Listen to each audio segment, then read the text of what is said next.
Hi everyone, this is Ryan Hoyme, aka Massage Nerd, and today we have a pioneer in the field, Michael McGillicuddy. That's what James Wazowski said the other day about you and stuff. It was just amazing. So all the work you've done with sports massage and kinesio taping, and then you also own a massage school too, so you're on the ground level. Yes. I started in 1984, and one of my first classes that I took, the first workshop I ever took in 1984 was a sports massage workshop conducted by Benny Vaughn, who is one of the icons in sports. And I've studied sports massage ever since then. So I have, I tried in the beginning when I started. Basically, people didn't really know what massage was in 1984. Yeah. So people were kind of embarrassed about being massage therapists. So I used to tell people when they asked me what I did, I would go, I'm a massage therapist. And so now I tell people now, if you ask me what I do, I look them right in the eye and I say I'm a massage therapist. And the only difference in me in 84 and me now is that I have so much experience on how much I can really help people, how many people I've helped perform better or get them out of pain or just feel better about their life. And so no one can take that away from me. So I always tell, like beginning massage therapists, you need some experience in actually doing it so that you grow in confidence and stature to be proud of what you're doing, not have people make fun of you because you are a massage therapist. I tell people now, when they laugh at me, I just look at them and laugh back because they don't know what I can do. So I just know the laugh is out of ignorance. And what gave me all that opportunity was attending every sports massage workshop I could. I probably averaged 50 CEUs a year just in sports because I wanted to be the best that I could be. And the only way that back then there was no school to go to for sports massage. So every time I saw a CEU provider that said they were providing CEUs on sports, I wanted to go take it. So there was Xenia Wine who did Russian sports massage.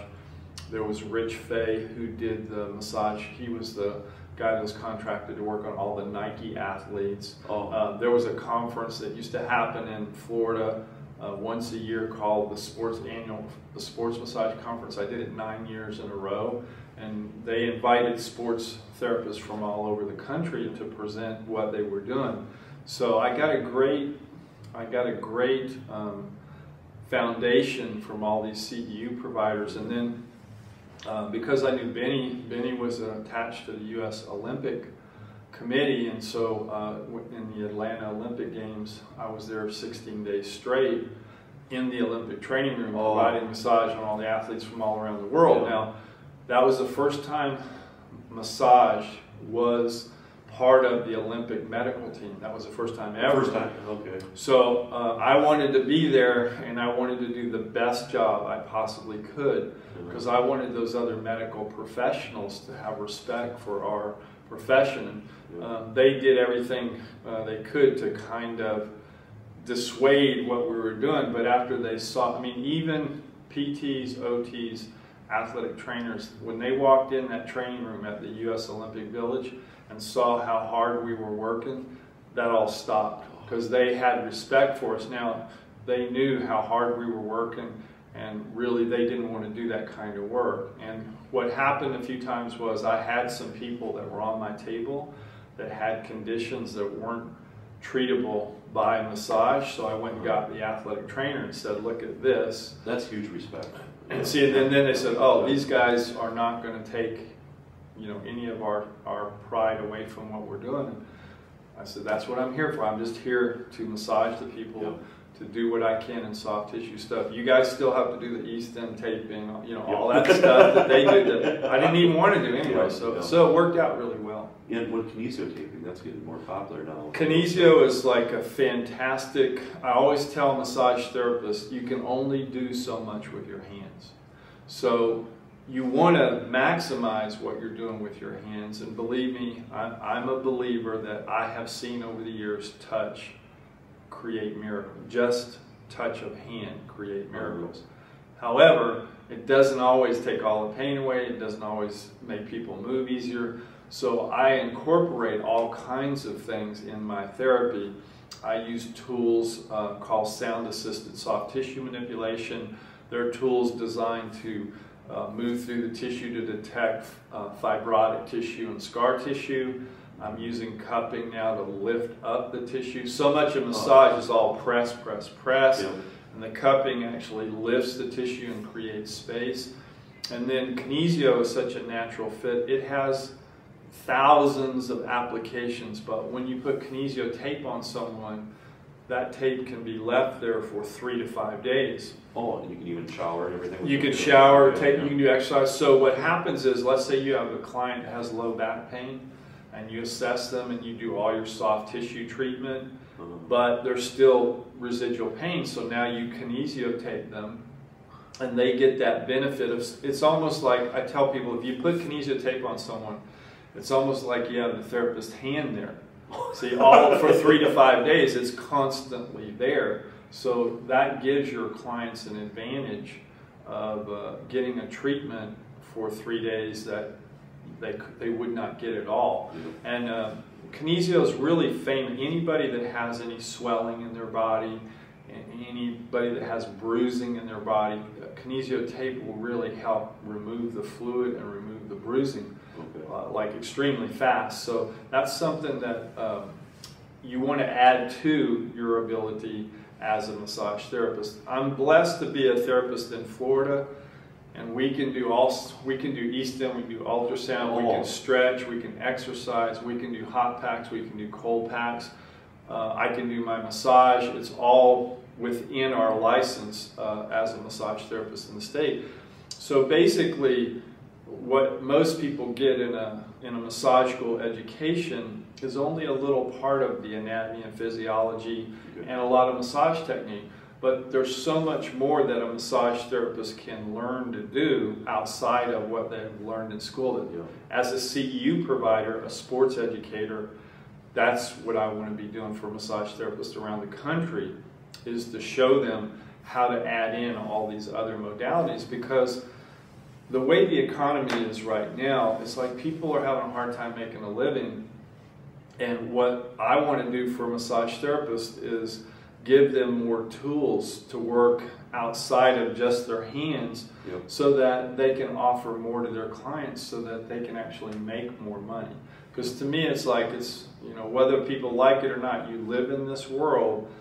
You gotta eat. You gotta pay your so I want to help them make a living that makes it easier for them to pay all those bills and stuff. And so that's why I like adding in these other modalities to it.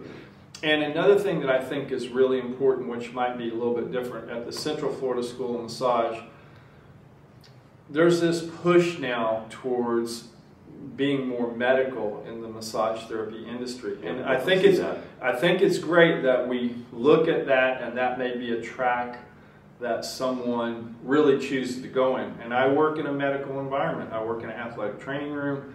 I've worked in doctors' offices and all that.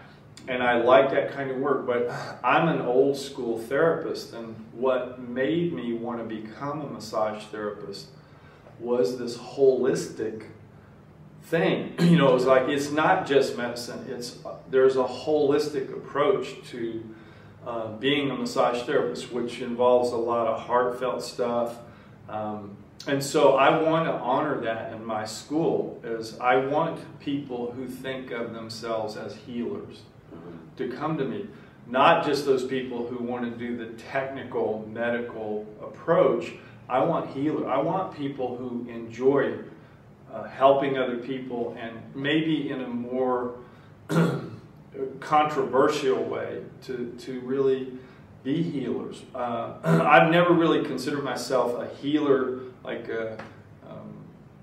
but what I do believe is that we can be that conduit for someone coming who's in a lot of pain and discomfort, and I want to remember that energetic part. You see, it's not just the technique of neuromuscular massage therapy. It's not just that cup or a scraping tool. We are energy. You are energy. I am energy. And I want to bring that energetic part into the treatment room, because I really feel like you can heal someone, or you can deal with their symptoms. And I really feel like human beings on this planet right now are so stressed out and going through so much, they really need healing more than they do just the treatment of a symptom. And that's what my school, that's why I want the Central Florida School of Massage Therapy to be a special school where I haven't just looked at it as a medical massage school. Although, remember, I work in an athletic training room. I tell people there are environments for all kinds of things.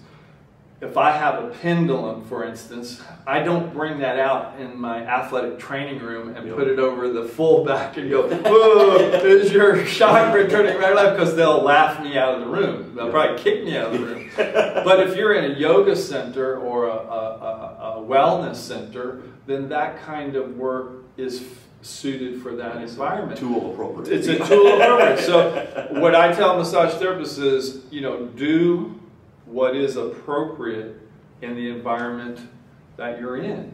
And so it means that if you're in an environment where a chair is the easiest way to provide touch, then use that chair. If you're in an environment where people can't, I'm in a training room, I can't ask my athletes to get undressed. That's not appropriate in the training room. So I have to learn how to work through clothing when I'm working on an athlete. If I'm in a like in a health resort or something like that. So each place that massage is being administered, the real question is what kind of touch is appropriate in that environment. And that's what makes a good therapist to me, is not someone who just knows certain techniques, but someone who can deliver touch in the environment that they're in an appropriate way for that particular environment. And I love it. I mean, I've done even like muscular dystrophy shows, and I'll set a chair up and I'll set a table up, and I'll just say to the person, pick which one you want. They don't have to get undressed. Either chair, and I do the same kind of treatment either way, and people are so happy to receive that touch in that environment that it's appropriate. And the thing I loved in the muscular dystrophy thing is we were all volunteering. People would choose whatever they want, you deliver it, and all the money they gave us, we just turned over to the muscular. At the end of the event, it's like we weren't there to make money, we were there to support that thing. So I've been in a lot of environments, doctor's office, I've worked in a psychiatrist office, I've worked in the U.S. Olympic Village, and all I can tell you is that I love this. I really love massage as a profession. It's so diverse. And that's the thing, is like I never met a massage therapist that knows everything about massage. And I don't think I ever will, because I try and tell people, just think, the world's a big place, and human beings have been touching each other across the world for years. And so even massage has cultural differences. If you go to like the Muslim countries, sometimes the women can't touch the men. It's religiously they can't do it. So you have to learn not only touch, but you have to learn the culture of touch and make sure that you're not breaking the rules for a particular culture when you're doing massage too. So I don't think anybody knows.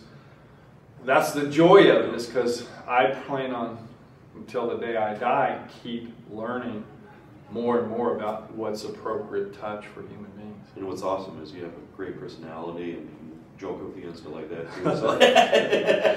Well, to me, like that's the truth about being a massage therapist, is sometimes it's very serious. I mean, sometimes I've worked in a psychiatrist office.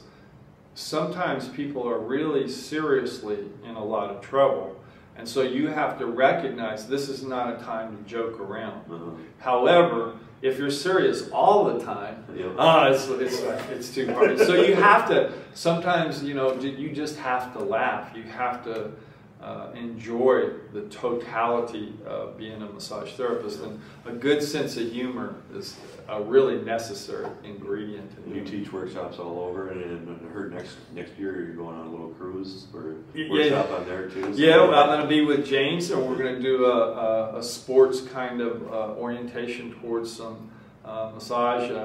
enhancing performance and preventing injuries and all that. I'll be doing some of that multimodality stuff that I was talking about. Yep. To me, the first thing is you have to assess someone, what's wrong with them. Then I like to use my hands to touch them. Then I'll do the scraping, cupping, exercise, stretch, and tape. And again, that reveals to the average massage therapist, look at all these other things I can be adding into what I'm doing. So. Yep, definitely. And what's the best way for people to get a hold of you then? Well, the best way of getting a hold of me right now through the Central Florida School of Massage Therapy is just the number 407-673-6776. And then our website, you can go to our website. It has a lot of the information on there, www.massagetherapy.cc. Okay. And those are the two easiest ways. Okay. It's always a pleasure. Great, thank you. Thanks. Thanks, everyone.